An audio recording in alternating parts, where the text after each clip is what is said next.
De sorte que quand nous partirons d'ici, puissions nous dire comme les disciples de Maïs, notre cœur ne brûle pas au-delà de nous quand nous parlons. Nous te prions au Père Céleste de bénir nos jeunes gens qui se marient. Nous les consacrons entre tes mains dès le moment qu'ils se sont engagés jusque dans l'éternité, parce que nous croyons que c'est la première institution que toi tu as établie sur la terre. C'est pourquoi tu as dit, l'homme quittera son père et sa mère et s'attachera à sa femme, et les deux deviendront une seule chair. Oh Dieu, sois loué, sois glorifié, sois exalté à jamais, car nous t'avons ainsi prié dans le nom merveilleux de Jésus notre Sauveur et Seigneur. Amen. Comme nous sommes encore debout, nous allons considérer l'écriture dans Éphésiens au chapitre 5. Nous allons commencer au verset 22. Femmes, soyez soumises à vos maris comme au Seigneur. Car le mari est le chef de la femme, comme Christ est le chef de l'Église, qui est son corps, et dont il est le sauveur. Or, de même que l'Église est soumise à Christ, les femmes aussi doivent l'être à leur mari en toutes choses.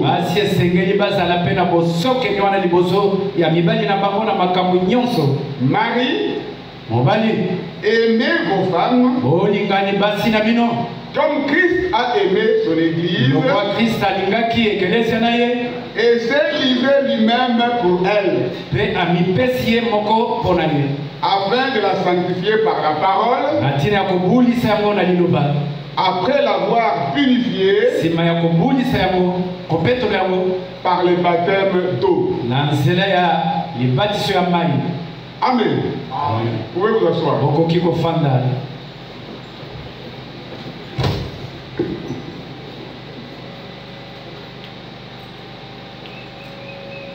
Vous avez entendu l'écriture d'introduction.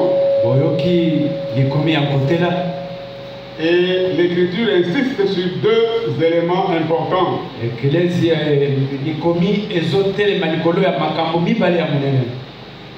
Elle dit, femme, ma sœur, sois soumise à ton mari en toutes choses, comme l'Église est soumise à Christ. Et quand la Bible dit soumise, c'est-à-dire la soumission réelle. Parce que l'homme est le chef de la femme. Ce n'est pas moi qui dis cela. C'est la Bible qui dit cela. Et la Bible, c'est Dieu sous forme de l'écriture. Donc ma soeur, comme tu vas aller dans le mariage, tu dois savoir dès aujourd'hui que tu es subalterne vis-à-vis de ton mari. En aucun jour, tu ne prendras l'autorité sur son mari. Les jours où tu oseras prendre de l'autorité sur ton mari, sache que tu seras en abomination devant Dieu. Pourquoi? Parce que au départ, l'homme et la femme étaient égaux. Mais la Bible dit que puisque la femme a péché, puisque Ève a entraîné le monde dans le péché, Dieu était obligé de faire une autre alliance. Alliance séparée entre l'homme et la femme. Il a élevé l'homme et il a dit, toi la femme, tu enfanteras avec douleur. Tes désirs se porteront vers ton mari et le mari dominera sur toi. Vous entendez bien? Même vous les parents, vous devez savoir ça. Quand vous envoyez votre fille à mariage, vous l'envoyez pour être subalterne, pour être soumise à son mari. Et donc il ne pourra en aucun cas prendre de l'autorité sur son mari. Au mari, il est dit, Marie, tu aimerais ta femme comme Christ a aimé son église. Et c'est même sacrifié pour elle, au point de verser son sang pour sauver son église. Amen. Donc mon frère, vous irez dans le foyer. Ce n'est pas parce que la Bible dit que vous devez dominer que vous allez prendre votre femme pour un papier. Vous allez prendre votre femme pour un chiffon. Non, elle est votre femme. Vous devez l'aimer de tout votre cœur. Et si réellement vous l'aimez, vous allez réellement comprendre ses faiblesses. Parce que la Bible dit que vous avez affaire à un sexe faible. Quelle qu'elle soit la femme, même ceux qui ont déjà grandi, même nous qui avons des vieilles femmes, elles sont toujours faibles. Si vous suivez tout ce qu'elles font là, personne ne va rester avec une femme chez lui à la maison. Donc comme vous vous engagez dans le mariage, mon frère, vous devez avoir le cœur de Christ. Être toujours capable de pardonner.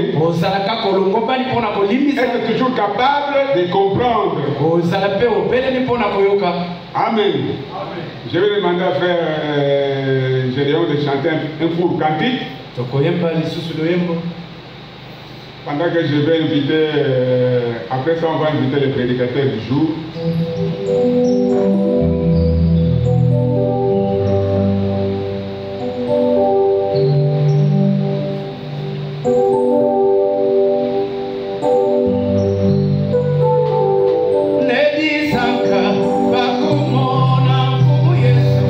Alléluia.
En tout cas, que le Seigneur vous bénisse. Aujourd'hui, c'est un jour plus tellement particulier. C'est comme vous étiez en famille chez le parent. Quand vous êtes allé donner la dot, on a appelé ça le mariage coutumier. Et après, vous êtes allé chez l'État pour légaliser votre lien. Chez les bourgmestres, vous l'avez fait. Maintenant, aujourd'hui, vous êtes venus devant les seigneurs. C'est-à-dire, vous êtes venus pour qu'on prononce une bénédiction sur vous. Des fois, vous pouvez vous étonner, pourquoi l'église n'est pas claire? Non, nous sommes habitués comme ça. Parce que la bénédiction, c'est nous, le prédicateur, le pasteur, nous prononçons la bénédiction sur le frère et sur la sœur. Et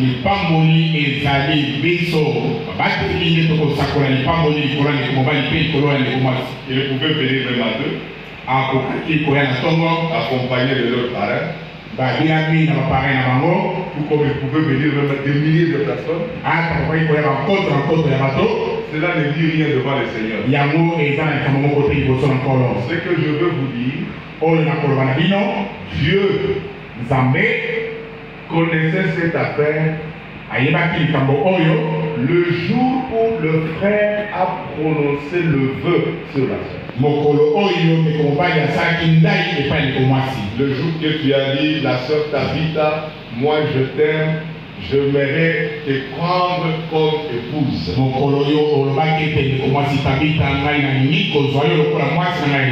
moment où elle a accepté. Amen. Ce n'est pas aujourd'hui qu'il était déjà témoin. Le jour que vous avez dit oui, et que le parent a accepté le vœu, le Seigneur était témoin de ce vœu. C'est ça l'écriture de Malachie chapitre 2. Où Dieu parle à Abraham que pourquoi tu t'es rebellé contre la femme de ta jeunesse. Beaucoup de gens, quand on parle de la femme de la jeunesse, ils disent c'est la première femme. Non. Cette tradition n'est pas correcte. Ça veut dire tu as été infidèle à ta femme à qui tu as fait le vœu.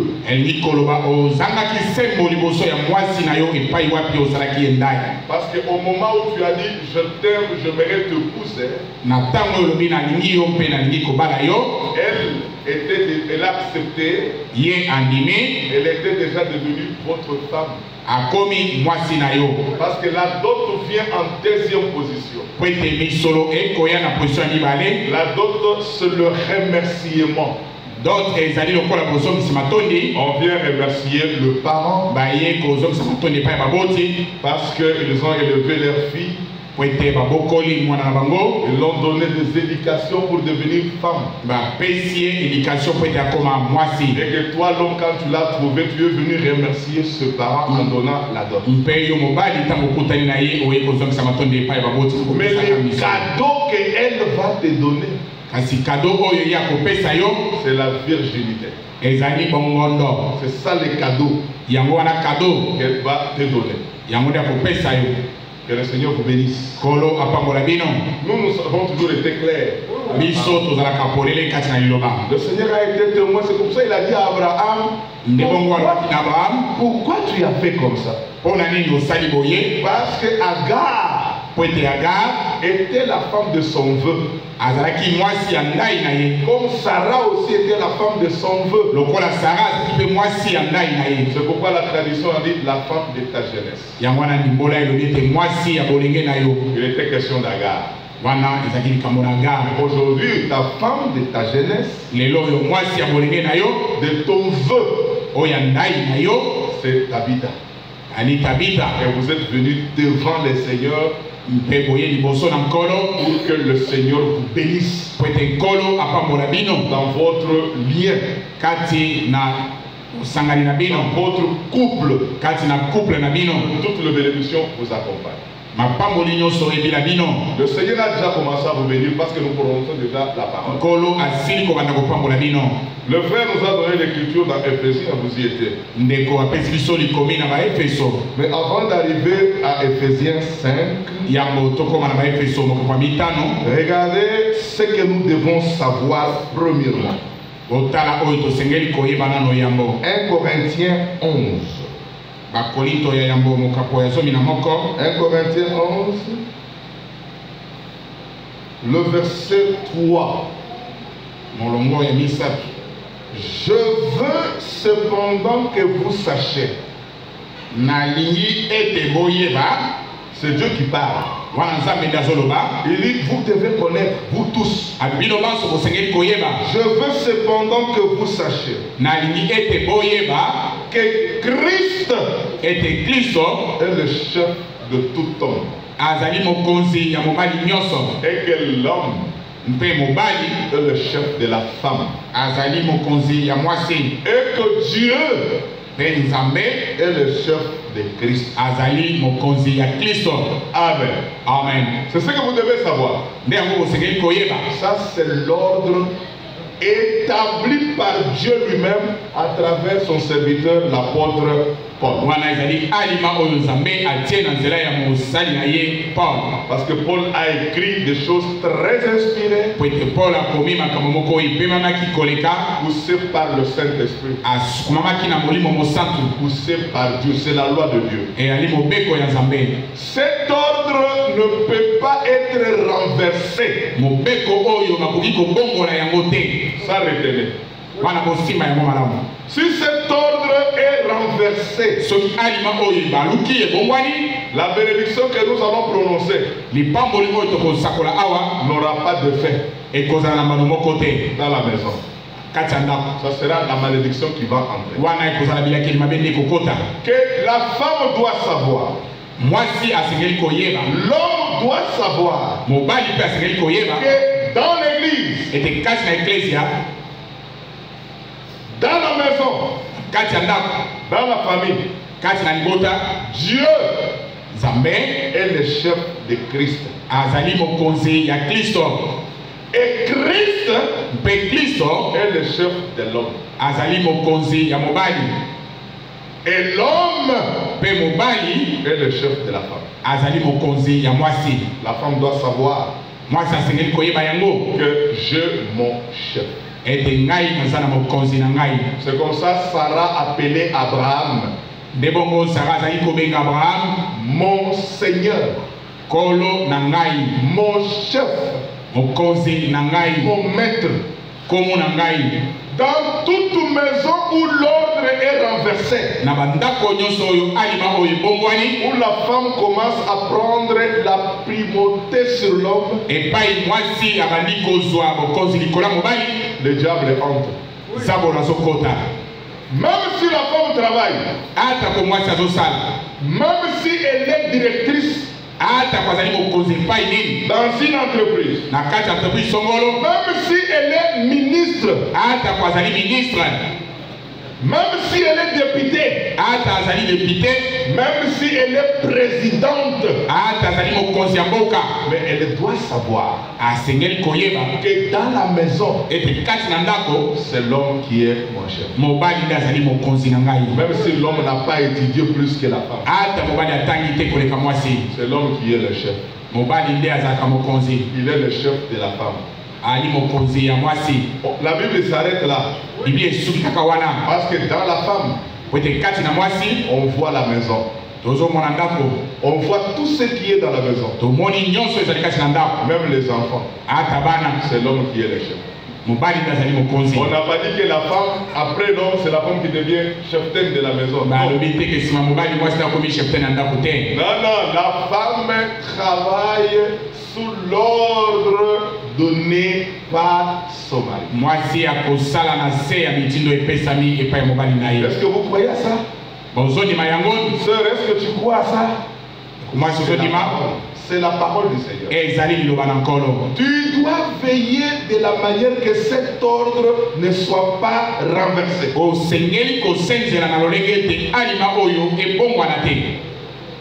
C'est ça votre garde-fou. Quand la maladie entre, il faut prier. Mais avant de prier, regarde d'abord, est-ce que mon homme domine sur moi? Parce que quand vous acceptez le mariage, c'est accepter la domination de l'homme. C'est comme ça que Dieu a créé l'homme. Il a dit, il n'est pas bon que l'homme soit seul. Je lui ferai une aide semblable. Une aide qui lui ressemble. Qui est l'autre lui-même. Maintenant il dit, l'homme doit dominer. Vous connaissez cette écriture, non? On dit il doit dominer. C'est pourquoi il t'a sollicité pour être sa femme. C'est pour qu'il domine sur toi. Regarde, aujourd'hui tu as valé la tête. Ça montre la suffisance que tu n'as plus de tête. Bientôt tu verras ta tête. C'est quand lui ouvrira le voile. Quand il va ouvrir, il va te dire que voilà maintenant ta tête. Parce que toi tu es le corps. C'est ça l'église. Et la tête de l'église c'est Christ. Et ta tête à toi c'est ton mari. Pourquoi Dieu l'a établi dans le rang de chef? Dieu n'a jamais été content qu'une femme reste célibataire. Ça je vous dis ouvertement. Les femmes quand ils restent célibataires refusent le mariage. Ils sont en dehors de la volonté de Dieu. Aucune place dans la Bible où Dieu a dit qu'une femme restera une sœur religieuse dans un couvent. Nulle part. C'est le diable qui a fait ça. Et les femmes commencent à rester dans le couvent. Et par après, les mêmes femmes dans le couvent cherchent des hommes. La volonté de Dieu est que chaque femme trouve son mari. Et chaque homme trouve sa femme. Que le Seigneur vous bénisse. Maintenant, regardez ce qu'on vous enseigne. Ce que nous devons vous montrer. Dieu est le chef de Christ. Christ est le chef de l'homme. Et l'homme est le chef de la femme. C'est ça le croyant. Tu dois respecter ça toute ta vie jusqu'à ta mort. Tu ne peux pas dominer l'homme. Tu dois respecter ton mari. Maintenant, le verset suivant que nous vous donnons, c'est Ephésiens 5. Regardez dans Ephésiens 5. Ephésiens 5. Je vous donne ces conseils de la parole. Pas comme les bourgmestres de l'a fait. Nous le faisons selon les Saintes Écritures. Verset 22. Femme, que chacune soit soumise à son mari. Comme au Seigneur. C'est la Bible qui dit ça. C'est ça le verset. C'est-à-dire la femme doit être soumise à son mari comme au Seigneur. C'est-à-dire la même soumission que la femme devrait donner à Dieu. C'est la même soumission qu'on lui demande de donner à son mari. Dites Amen. La sœur ne peut pas dire que non, moi je prie beaucoup, je gêne beaucoup. Non, non. Je connais la parole. Non, non. La soumission. Ça veut dire que tu dois être soumise à ton mari comme au Seigneur. Si tu es insoumise, Dieu n'écoutera jamais tes prières. Dieu n'acceptera jamais tes actions. Tu dois te soumettre à ton mari. On n'a pas dit se soumettre même à ton pasteur. Tu m'as appelé pasteur pendant tout ce temps. C'est pas moi qui te nourrissais la parole. Maintenant tu dois suivre ton mari. Tu trouveras d'autres pasteurs. Parce que tu dois obéir à ton mari. Si le mari veut te garder ici, ça dépendra de lui-même. Mais tu ne te soumettras pas plus au pasteur qu'à ton mari. D'abord, l'homme. Ton chef. Qu'est-ce que la soumission? C'est un mot composé qui dit être sous mission.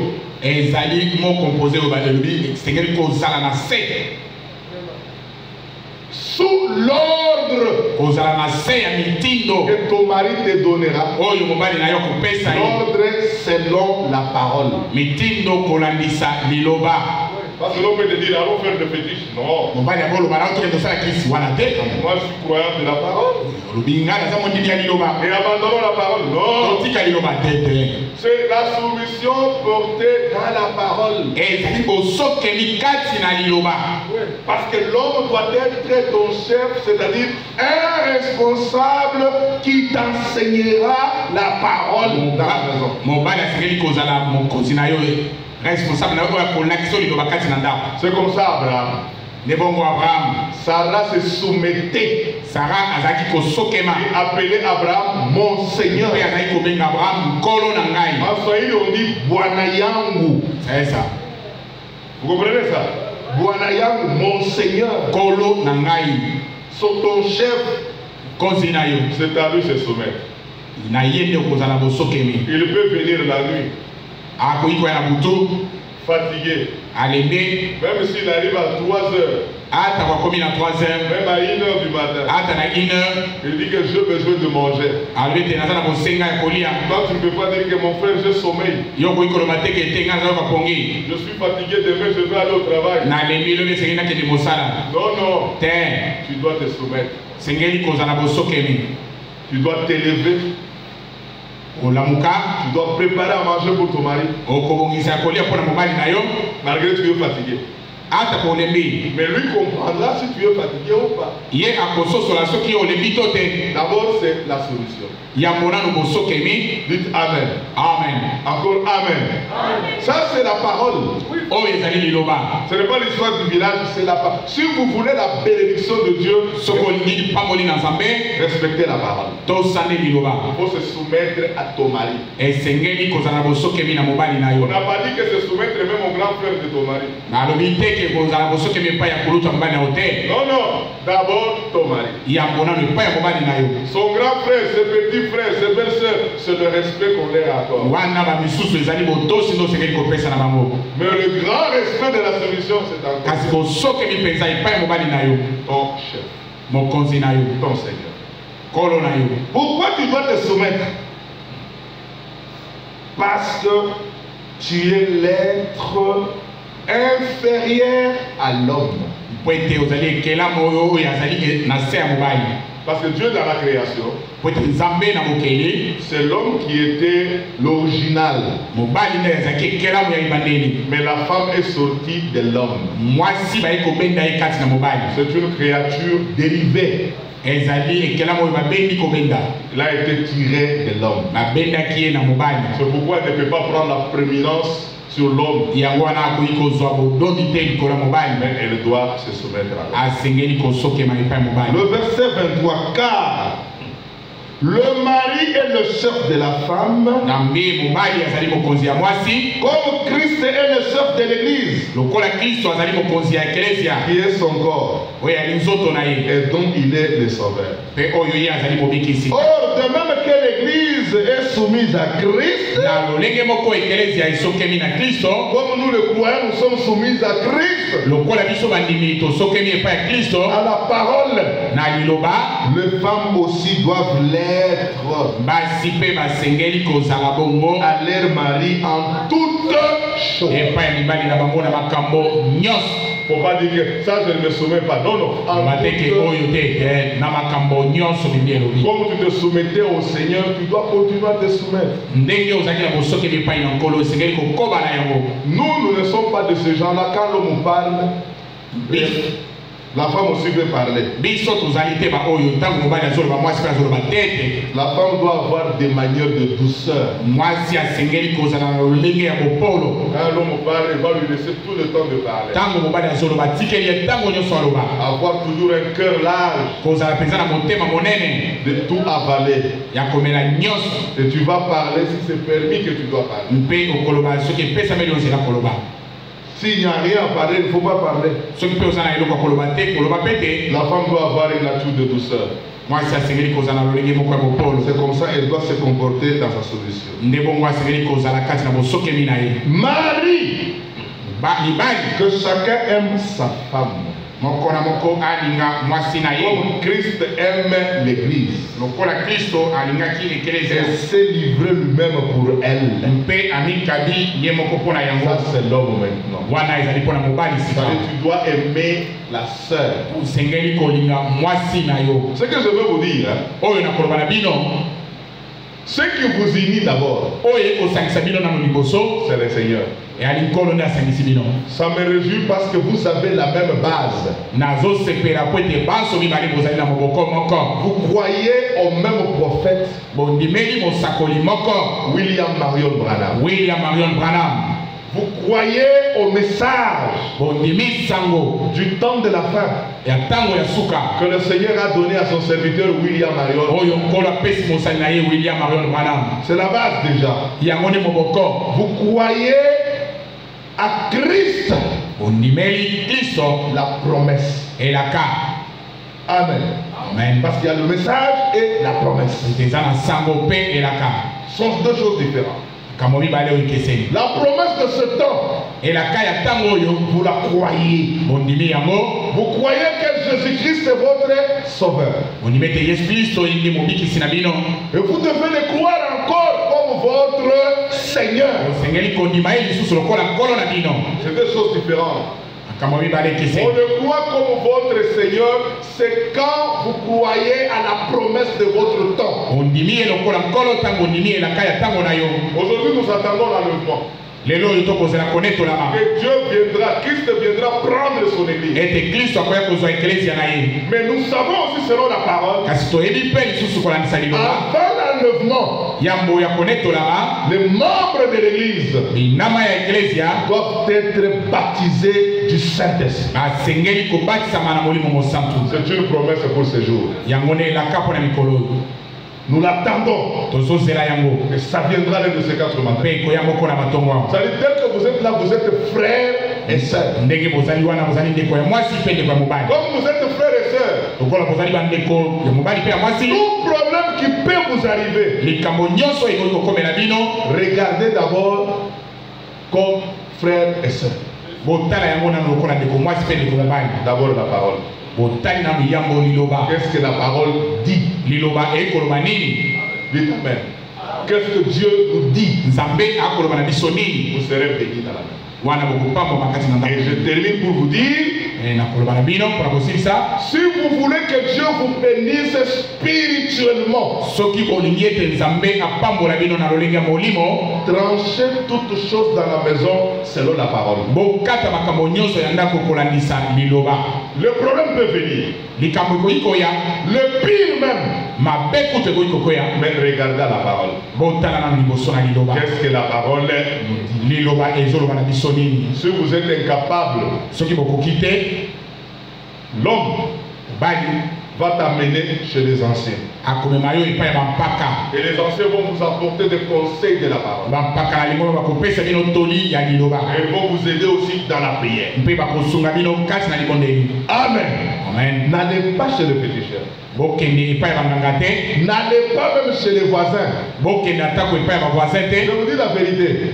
Oh, parce que le voisin, il a une bonne femme, il vit. Non, non, ce n'est pas Dieu.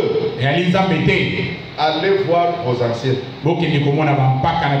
Les diacres de vos assemblées. Ils peuvent vous apporter des conseils de la parole. Amen. Amen. Et vous verrez, Dieu vous bénira. Et pour être béni aussi matériellement, le secret, c'est payer la dîme. Quand on vous paye votre salaire, payez la dîme. Soutenez l'œuvre de Dieu avec votre argent. Et vous verrez, Dieu vous bénira. Parce que la dîme, c'est retourner à Dieu son argent qu'il vous avait donné. Nous connaissons notre sœur. Pour le temps qu'elle a vécu ici. Moi, je veillais beaucoup à sa dîme. Parce que si on écrit même ça dans un cahier, on connaît qui donne et qui ne donne pas. Nous suivons ça pour que Dieu le bénisse. Le jour qu'il m'avait dit que je trouvais un mari, Dieu a commencé à bénir. Dieu te bénira encore beaucoup. Il ne faut pas abandonner ça. Et toi, frère, tu dois le soutenir. En continuant à payer la dîme. En soutenant l'œuvre de Dieu. Même si vous n'envoyez pas votre dîme ici, là où vous allez continuer à écouter la parole, envoyez la dîme. Comme ton offrande. Vous verrez que Dieu va menacer tout celui qui sera contre vous. Tout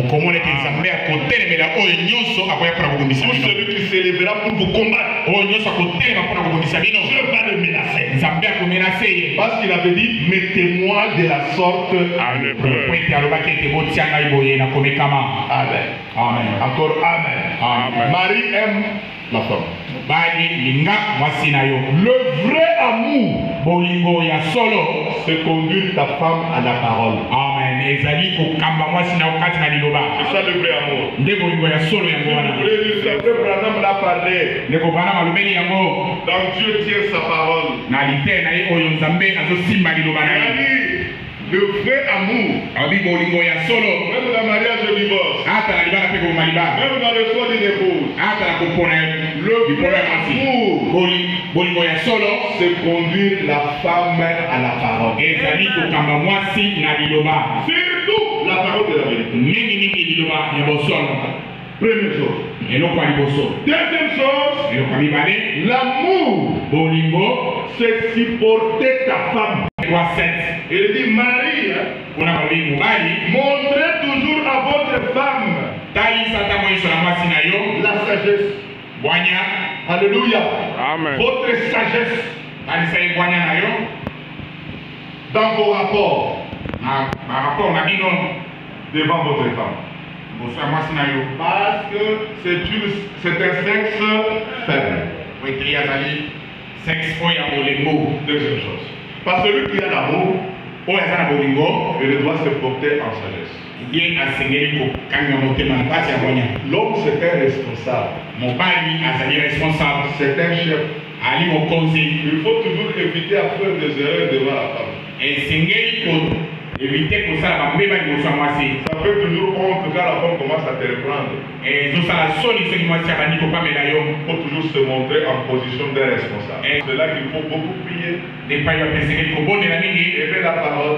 Olinga liloba. Et vous verrez, vous dirigerez bien votre foyer. Mpe okomona te okamba malamu libota na yo. Le vrai amour, Bolingo ya solo c'est la nourrir. yani koleisa ebe. Tu dois la nourrir. Osengeli koleisa ye.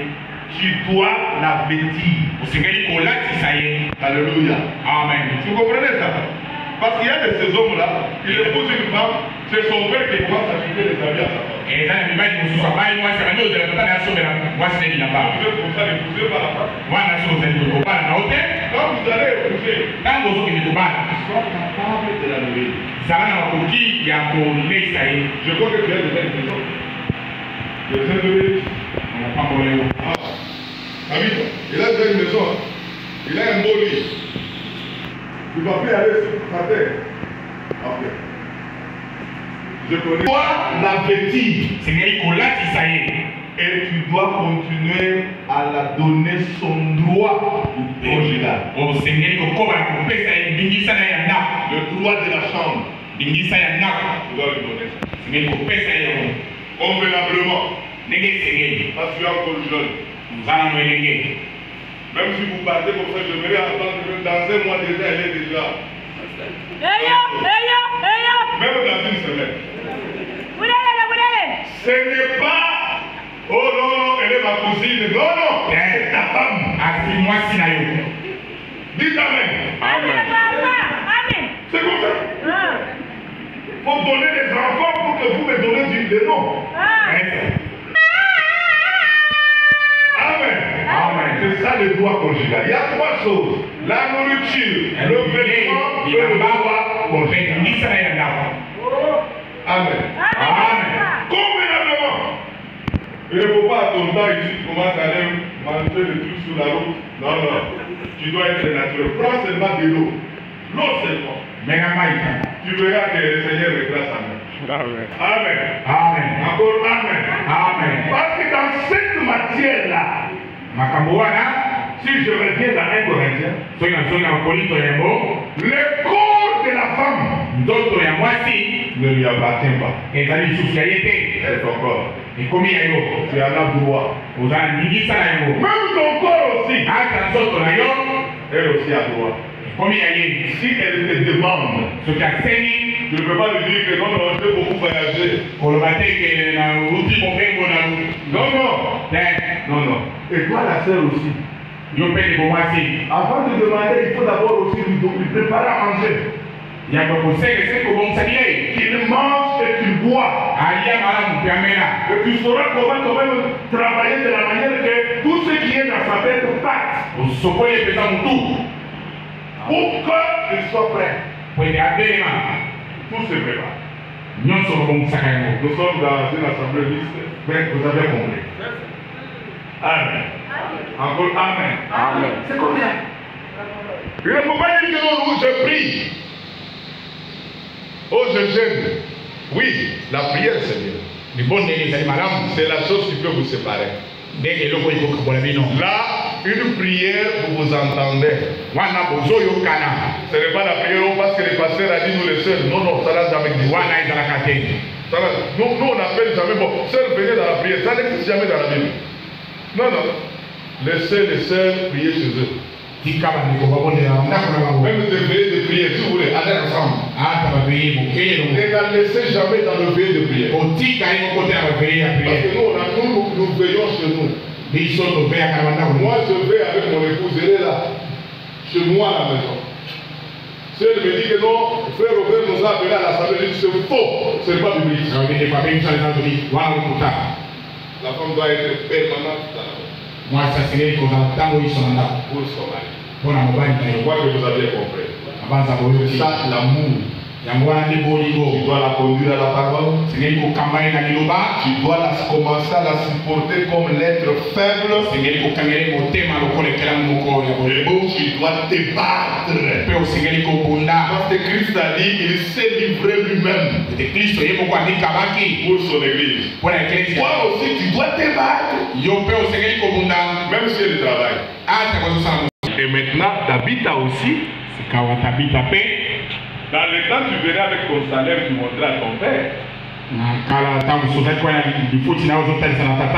Parce que ton père t'a fait étudier, t'a élevé. Maintenant, ton salaire, quand tu viens avec ça, tu montres à ton père.